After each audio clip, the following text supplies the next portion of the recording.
नमस्कार, बहुत स्वागत है आपका। आप देख रहे हैं आपकी आवाज और आपके साथ मैं हूं आसिफ शेख। आपकी आवाज में आज बात आरक्षण और रोजगार की। आरक्षण पर हमेशा से सियासत होती रही है। अब एक बार फिर सियासत में आरक्षण का जिन्न बाहर निकाला गया है। सीएम भूपेश बघेल का मानना है कि आरक्षण खतरे में है। सीएम ने कहा कि जब सरकारी संस्थाएं बिकती रहेंगी और सरकारी नौकरियां कम होती रहेंगी तो आरक्षण कैसे मिलेगा। सवाल सीएम ने उठाया तो जवाब बीजेपी की तरफ से भी आया। बीजेपी ने बघेल सरकार पर आरक्षण के नाम पर धोखा देने का आरोप लगाया है। कई सवाल हैं जिनके जवाब जानने की कोशिश करेंगे। एक खास पैनल भी हमारे साथ जुड़ेगा, लेकिन आइए सबसे पहले एक रिपोर्ट देखते हैं।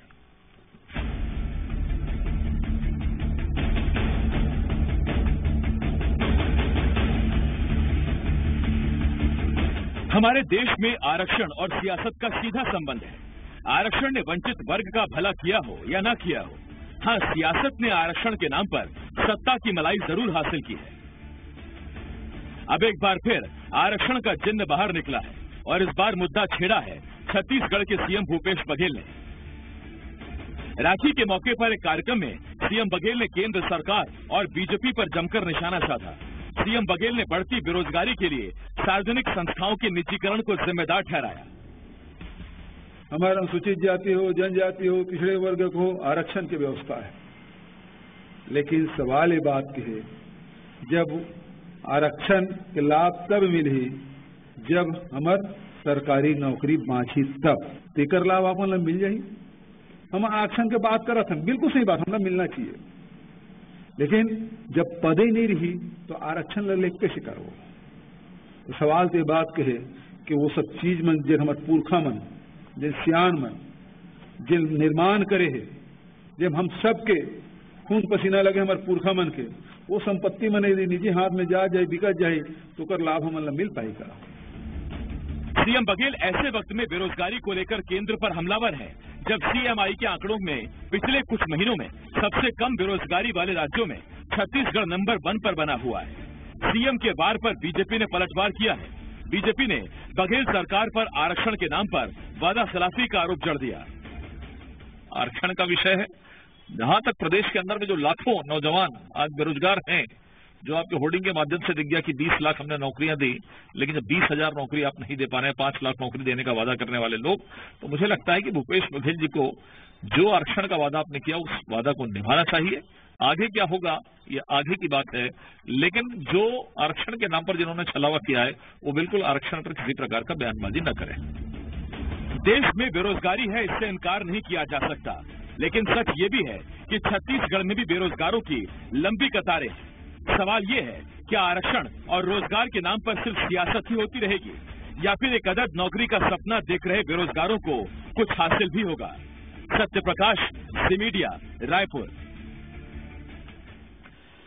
तो आज चूंकि मामला स्टैटिस्टिक्स और आंकड़ों पर ही निर्भर कर रहा है, तो हम आज उसी पर बात करेंगे। हमारे साथ 3 खास मेहमान जुड़े हुए हैं।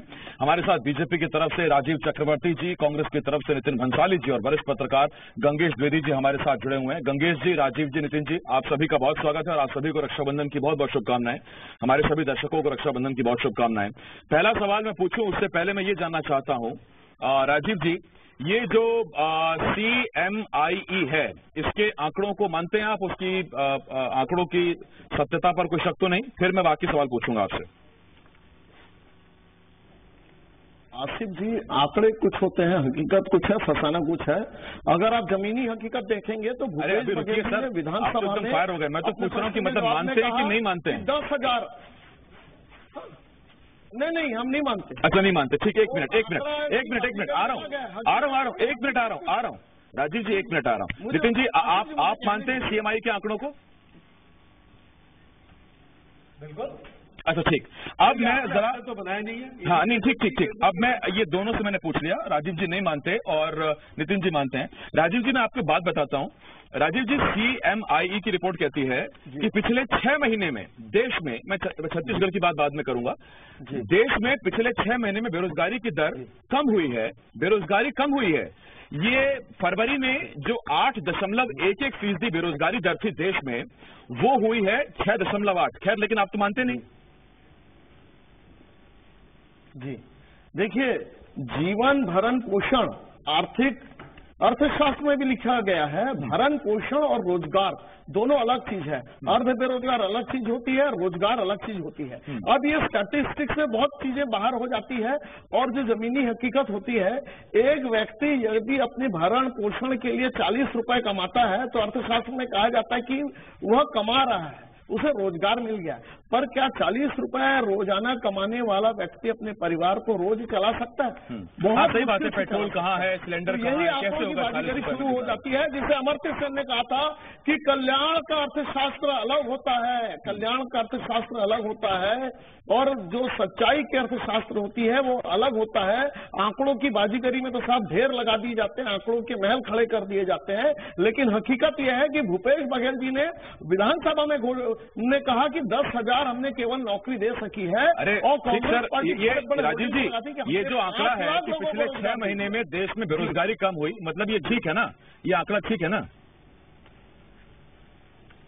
नहीं, मैं तो कह रहा हूँ भरण पोषण के लायक धीरे धीरे लोगों की स्थिति बन रही है। मैंने वो आर्थिक देखिए, नहीं, ये तो मैं तो कह रहा हूँ परिभाषाएं आप किसी भी चीज की गढ़ लीजिए, भरण पोषण के लायक लोग बन रहे हैं। भरण पोषण अलग होता है, कल्याण का अर्थशास्त्र अलग होता है। इसी भरण पोषण पे मैं एक सवाल पूछता हूँ आपसे, राजीव जी, जब आप सत्ता से गए थे दिसंबर 2018, उस वक्त इसी भरण पोषण की जो आप बात कर रहे हैं 4.7% बेरोजगारी दर थी छत्तीसगढ़ की, जो आज 0.8 है।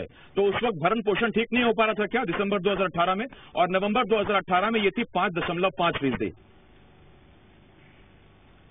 ये देखिए आपकी परिकल्पना वाली अरे सर, ये लैपटॉप सर, कंप्यूटर, नेट, ये सब आपके पास भी है सर, चेक करिए ना सर।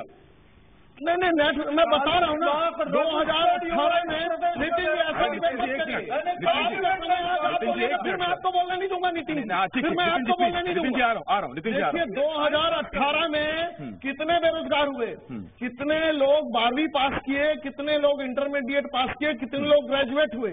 अगर आप उस आंकड़े को देखेंगे तो, और जो कांग्रेस सरकार जो आंकड़े को कहती है या जो सीएमआई का आप आंकड़ा कहते हैं उसमें बहुत विरोधाभास है। यानी आप समग्र रिपोर्ट पर चर्चा करना चाहते हैं? मैं आ रहा हूँ आपके पास नितिन जी, मैं आपके पास आ रहा हूँ। नितिन जी, सरकार ने कहा, देखिए पहले तो इस आंकड़े के लिहाज से, अरे राजीव सर एक मिनट रुकिए तो सही। नितिन जी, इस आंकड़े, इस रिपोर्ट के हिसाब से अगर देखें तो छत्तीसगढ़ पिछले कुछ महीनों से वो राज्य बना हुआ है जहां बेरोजगारी दर सबसे कम है। मैं आरक्षण पर भी अभी आऊंगा, लेकिन अगर सीएमआई ही ये कहता है कि 1% से नीचे जिन राज्यों के नाम है उसमें छत्तीसगढ़ शामिल है, 0.8 के आसपास का रेट है, उसके लिए बहुत बधाई। लेकिन वही सीएमआई ये कहता है कि पिछले 6 महीने में देश में भी बेरोजगारी दर कम हुई है, यानी कि फिर देश के लिए बीजेपी सरकार जिम्मेदार है, मोदी सरकार उसके लिए जिम्मेदार है। तो अगर यहां से वो आंकड़ा ठीक है तो फिर वहां भी ठीक है, तो फिर आरक्षण का इसका मतलब फायदा भी मिल रहा है, लोगों को नौकरी भी मिल रही है और वहां भी लोगों को रोजगार मिल रहा है। एक तरफ रिपोर्ट गलत और एक तरफ रिपोर्ट सही नहीं हो सकती। आवाज गायब हो गया भाई। नितिन जी देखिए, छत्तीसगढ़ की कांग्रेस की सरकार विजन से चलती है, भाजपा की केंद्र की मोदी की सरकार के जैसे टेलीविजन से नहीं। यार धरातल पर काम हो रहा है आसिफ जी, जो कि दिख रहा है, नजर आ रहा है। लगातार आप उठाकर देख लीजिए, सरकारी विभागों में भी अभी हाल ही में शिक्षा विभाग में 10,000 पदों के लिए नियुक्तियों के विज्ञापन जारी हुए, हेल्थ में नियुक्तियां हुई है, खाद्य में हुई है, वन विभाग में परिक्षेत्र कर्मचारियों की नियुक्तियों की प्रक्रिया जारी है। लगातार सरकारी नौकरियों में भी ये अंडर प्रोसेस है और पीएससी में भी देखिए लगातार विज्ञापन निकल रहे हैं, जो कि इनके शासनकाल में पीएससी अंतिम 5 या 6 वर्षों में लगातार कोई नियुक्तियां नहीं हुई थी और परीक्षाएं रोक दी गई थी। तो यहां पर सरकारी नौकरियों का लाभ भी मिल रहा है, आरक्षण का लाभ भी मिल रहा है। और जैसा कि आंकड़ों की बात है, तो ये सीएमआई जिस संस्था का आप लाभ ले रहे हैं, ये संस्था हमारी नहीं है, ये केंद्र की संस्था है जो पूरे देश के सारे राज्यों की स्थितियों का आकलन करके, रोजगार की, बेरोजगारी दरों की स्थितियों का आकलन करके अपनी रिपोर्ट प्रस्तुत करती है, जिसमें उसने केंद्र की रिपोर्ट भी प्रस्तुत की है, छत्तीसगढ़ की भी प्रस्तुत की है। यदि छत्तीसगढ़ बहुत अच्छा काम कर रहा है और यहाँ पर लगातार बेरोजगारी की दर जो है वो कम हो रही है, तो आपने नितिन जी बात कही, आपने कहा कि कांग्रेस की सरकार योजनाएं भी है और बीजेपी की सरकार टेलीविजन की सरकार है।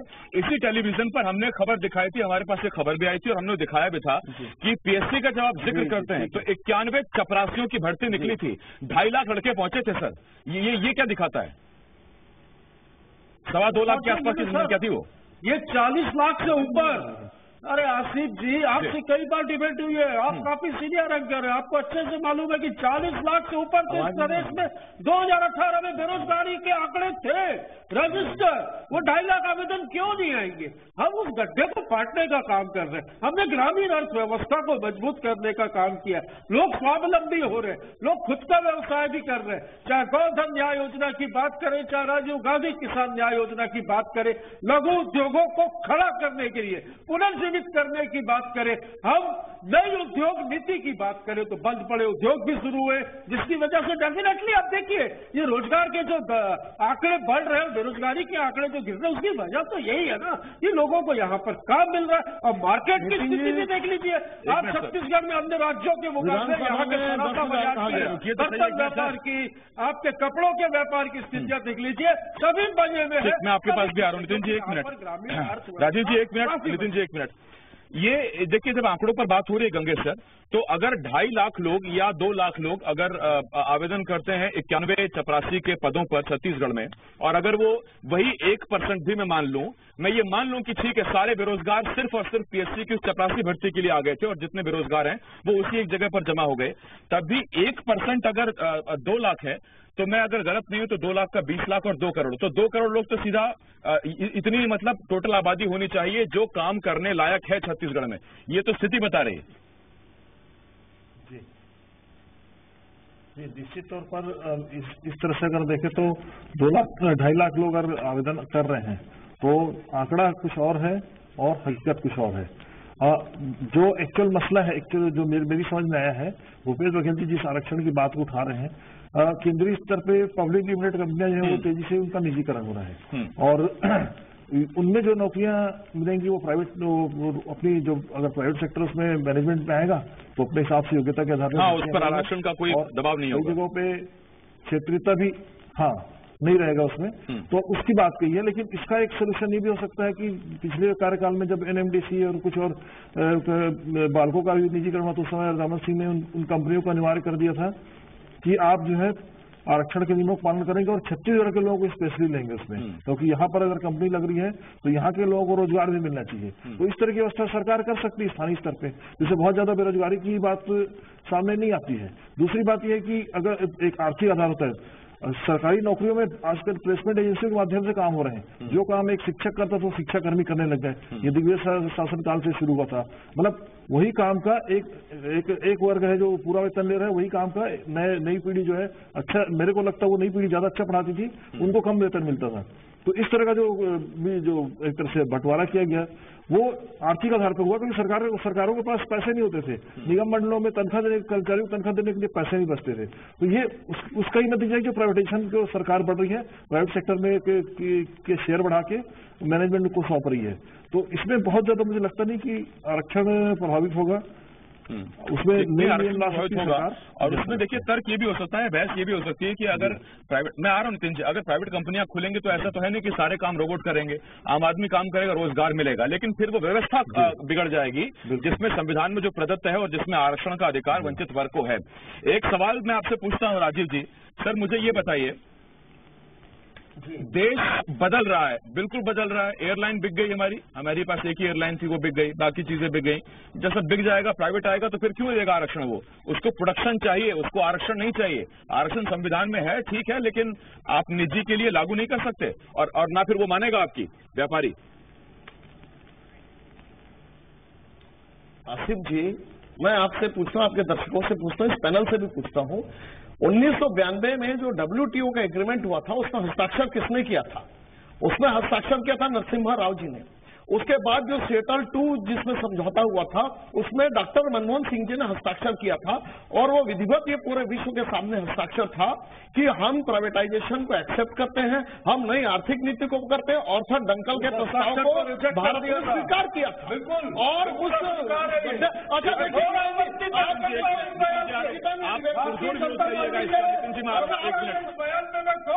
नितिन जी, हाँ आप करिएगा, 1 मिनट आ रहा हूँ, अपनी बारी का इंतजार कीजिए नितिन जी, मैं आ रहा हूँ। देखिए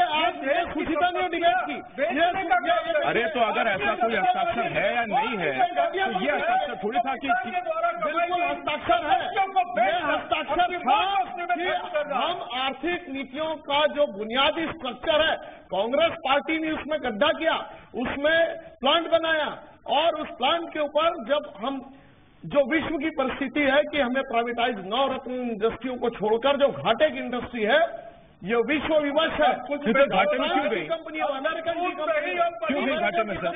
तो सारी कंपनियों को जब बेचा जा रहा है तो उसमें न कांग्रेस और भाजपा का कोई। ठीक, मैं आ रहा हूँ, एक मिनट राजीव जी। नितिन जी बोलिए आप। तो जी नहीं, मेरे समय नितिन जी खा गए, आप बोलने नहीं दिया, जैसे कैसे होगा? नहीं, जितना आपको सुना मिला उतना इनको दूंगा। मैं बोलते रहा, मोदी जी का स्टाइल है, ठीक है, मोदी जी का स्टाइल है।